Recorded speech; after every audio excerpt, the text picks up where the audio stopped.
Shalom saudara. Kebenaran kali ini adalah bagaimana kita hidup di saat-saat akhir ini. Yang saya maksud dengan saat-saat akhir adalah saat-saat akhir hidup kita. Atau saat-saat akhir zaman ini. Yang mana lebih dahulu. Masalahnya adalah banyak orang tidak merasa bahwa dirinya sudah ada di saat-saat akhir. Mereka tidak pernah memikirkan kematian. Padahal setiap saat kita bisa mati. Orang yang bijaksana akan selalu berjaga-jaga. Ia akan merasa selalu ada di saat-saat akhir hidupnya. Kesempatan terakhir yang ia miliki. Hari ini, usia kita berapa? Bayangkan saudara, kita sedang menuju saat-saat akhir. Entah kapan, meskipun kita tidak tahu.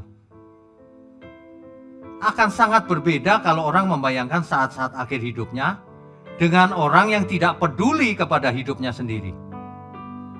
Ada banyak orang kalau ditanya, suka-suka pak, nanti, urusan nanti. Kalau seseorang punya filosofi seperti itu, nanti ia akan jatuh. Nanti ia tidak akan berjaga-jaga. Ia tidak bersiap-siap. Kalau Tuhan datang. Jangankan Tuhan datang. Ia tidak bersiap-siap untuk masa depannya di bumi ini juga. Kita harus sangat peduli dengan hidup kita ini. Sebenarnya ya, kalau banyak orang mengerti bahwa hidup ini sangat menarik. Pasti orang tidak hidup seperti sekarang. Banyak orang hidup ini gak menarik pak. Hidup ini sangat menarik. Ketika kita memiliki masalah. Sangat menarik. Masalah kan tidak mungkin selamanya. Bagaimana kita bisa melewatinya. Dan akhirnya muncul sebagai pemenang. Sangat menarik. Apalagi kalau kita mengerti bahwa dosa kita sudah diampuni. Tidak dipermasalahkan oleh Tuhan dosa masa lalu kita. Kita dimateraikan Roh Kudus supaya kita menjadi miliknya. Kita disertai supaya belajar lewat lembah kekelaman pun bisa melewati. Apalagi yang saudara butuhkan? Apalagi yang kita butuhkan?